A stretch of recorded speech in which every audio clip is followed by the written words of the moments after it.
በትንቢተ ዳንኤል ምዕራፍ 6 ቁጥር 1 ጀምራችሁ ስትመለከቱ ነቢየ እግዚአብሔር ዳንኤል ምን እንደገጠመው አስታውሱ። ይህ የእግዚአብሔር ሰው ዳንኤል ማለት ነው። እግዚአብሔርን በቀን 3 ጊዜ በጸሎት የሚያመሰግን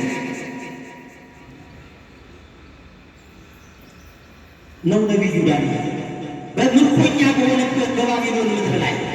ነገር ግን እግዚአብሔር ሞገስ ሰጥቶት በንጉሡ በዳርዮስ ቤተ መንግሥት የመሳፍንቱና የመኳንንቱ ሁሉ መሪና የቅርብ ተጠሪ ሆኖ በማገልገል በነበረበት ሰዓት መሳፍንቱና መኳንንቱ ከእግዚአብሔር ጋር እንዲያጣሉት ዲያብሎስ አነሳሳ። ምክንያት አለው። ሙስና አለበት በዳርዮስ ቤተ መንግሥት። ምክንያቱም ዳንኤል ስለ እግዚአብሔር የሚያውቅ ነው፣ ለእግዚአብሔር የሚገዛ ነው፣ ለሙስና የሚገዛ ነው። ይህ ማለት ዛሬ እግዚአብሔር የሚያውቅ ሙስና የለበትም እያልኳቸው አለ። እንዲሁም በእኛ ላይ በስቷል፣ ጸንቷል። ዳንኤል ለእግዚአብሔር ቃል የኖረ ነው እያልኳቸው በተማረውና ባነበበው ቅዱስ መጽሐፍ የሚመራ ነው። ስለዚህ በዳርዮስ ቤተ መንግሥት ላይ የኃጢአት ወይም የሙስና ወይም የክስ ቻርጅ ሊገኝበት አልቻለም። ከዚያ ምናሉ ዳንኤልን ከንጉሥ ጋር ሊጣላበት በስልጣኑ ማግኘት አልቻለም። ለእርሱ ምክንያት ሊሆን የሚችለው ከንጉሥ ጋር ለማጣላት ከስልጣኑ ለማውረድ እምነቱ ነው። እምነቱ የዳንኤል እግዚአብሔርን በቀን 3 ጊዜ ማለት ነው ማመስገን። ተመስገን ማለት ሌላ ነገር ተመስገን ማለት ክብሩ ሁሉ አንተ ይሁን ማለት ይህ ልደት ይህ ማለት ከዚህ ጊዜ እንድደርስ እድሜ ጨመርክልኝ ማለት ነው። ሌላ ቋንቋ የለውም እኮ ተመስገን ማለት ክርስቲያኖች። ከዚያ ንጉሡ መሳፍንቱና መኳንንቱ በአንድ ላይ ጉባኤ ሰርተው ንጉሥ ወይ ያንተ ታላቅነት ያንተ ገናንነት ለዓለምና ለምታስተዳድረው የግዛት ሁሉ ሕዝብ ይታወቅ ዘንድ ከአንተ በቀር ከሰው ሆነ ከአምላኩ ማንም ሰው እስከ 30 ቀን ድረስ ልመና እንዳያቀር ብለው ምናምን ንጉሡ ጠየቁ። ይህን አዋጅ አጸደቁ እንዳይሻር አድርገው በመንግሥታቸው ሥርዓት ሕግ መሠረት። ዳንኤል ይህ ሕግ እንደጸደቀ ሲያውቅ የቤቱን በር ዘግቶ መስኮቶቹን ወደ ኢየሩሳሌም ከፍቶ እግዚአብሔርን በቀን 3 ጊዜ ሲያመሰግን እነዚያ የዲያብሎስ ተላላኪ ከሳሾች አገኙትና በምስክርነት ለንጉሡ ሰጡት። አያችሁ። ስለዚህ ዳንኤል የእግዚአብሔር ወዳጅ በመሆኑ ተከሶ ወደ አንበሳው ጉድጓድ ነው የተጣለው። የማን ወዳጅ ስለሆነ?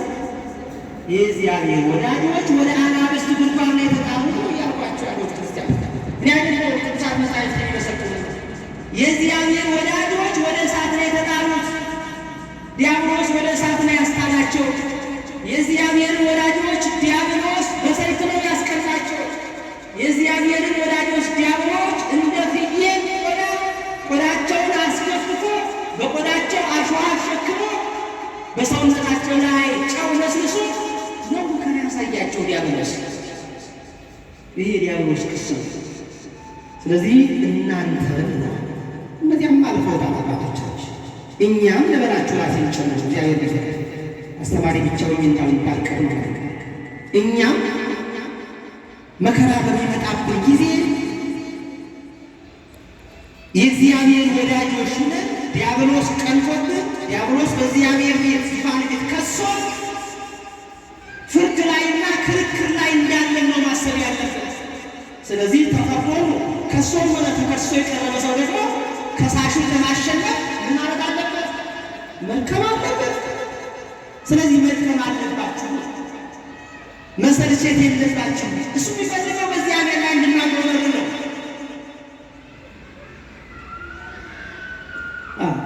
እንዳልኳችሁ እንኳን የእግዚአብሔር ወዳጆች ሆነን ሰው ሲወስደንም ዳንኤልን ያደረገውን ነግሬያቸዋል።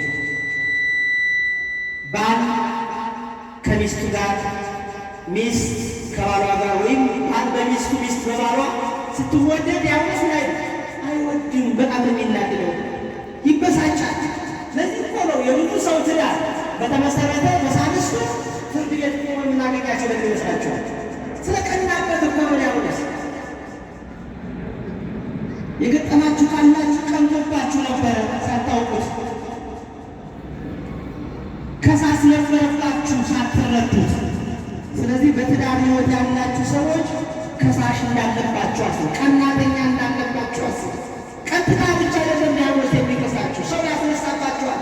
ሰው መመልመል ይችልበታል ዲያብሎስ። የሚገርማችሁ ነገር በተገጠሩ ማለት ነው። አሰሪ ከሰራተኛው ጋር ተዋዶ ሲሰራ አይወድም ዲያብሎስ። የሥራ ባልደረቦች ተስማምተው ሲሰሩ አይወድም ዲያብሎስ። ስምምነትን ያቃጥላል፣ ይንቃል፣ ያቃልላል፣ ይተቻል፣ ያስተቻል።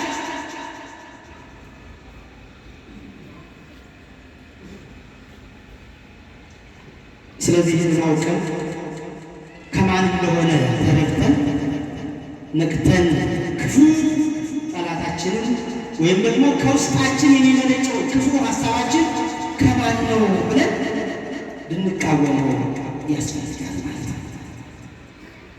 ኢዮብ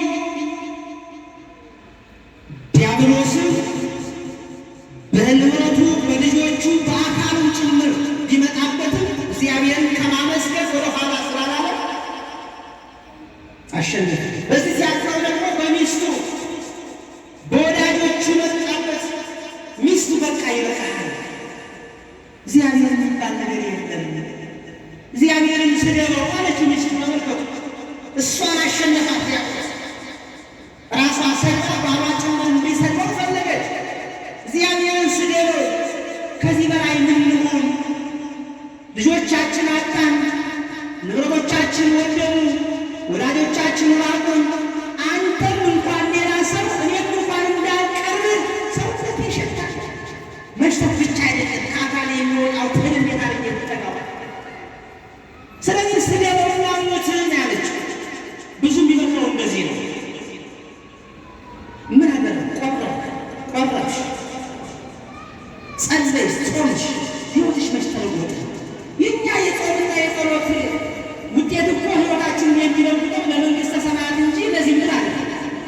አሁን እኛ ያልተረዳነው የምንጾመው የምንጸለየው በዚህ ምድር ለመክበር ከሆነ ተሳስታችኋል። በዚህ ምድርማ ራሳችሁ መክበር ያለባችሁ ሰጣችሁ፣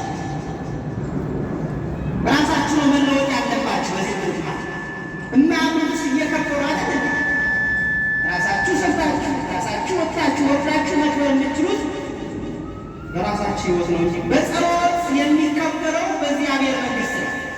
ስለዚህ የምንጸልየው ጸሎት፣ የምንመጸውተው ምጽዋት በዚህ ምድር ላይ ብድራቱ እንዲመጣልን የምንፈልግ ብዙ ሰዎች አሉ። ከመጣ ሰው መልካም ነው ከዚህ ጀምሮ ማለት ነው። ካልመጣም ደግሞ ትሩፋቱና ውጤቱ ዋጋው በሰማያዊት ኢየሩሳሌም እንጂ በዚህ ምድር ስላልሆነ እንዳደር ያም ስለሆነ ነው በእግዚአብሔር ጋር በእግዚአብሔር ላይ ብዙ የምናቀርበው እና የኢዮብ ስለሆነና ይበቃል። ስለዚህ ጸበል ያደርግልሃል፣ በቃ ይበቃል። እምነት ያደርግልሃል፣ በቃ ይበቃል። ወይም እንደዚህ የሚባል ነቢይ ያለና ስንቶች በጸበል መዳን አልቻልንም በፓስተር አዳራሽ ተገኝተዋል። በጸበል መዳን አልቻልንም፣ እምነቱ ሊፈውሰን አልቻለም ብለው ይህ ስላችሁ በእምነት የሚዳን በሽታ አለ፣ በዘመናዊ ጥበብ ደግሞ የሚዳን በሽታ አለ ልላችሁ የፈለግኩት በመንፈሳዊ የሆኑ በሽታ በመንፈሳዊ ሕክምና ነው የሚጥለው። ሰይጣን የሚጠራወተው ሰው ከዶክተር ፊት ሂዶ ክኒን ሊጠይቅ አይገባም። ለዚህ መድኃኒቱ ያ ረቂቅ መንፈስ ነው። ረቂቅ መንፈስ የሆነው የእግዚአብሔር ኃይል ያስፈልጋል።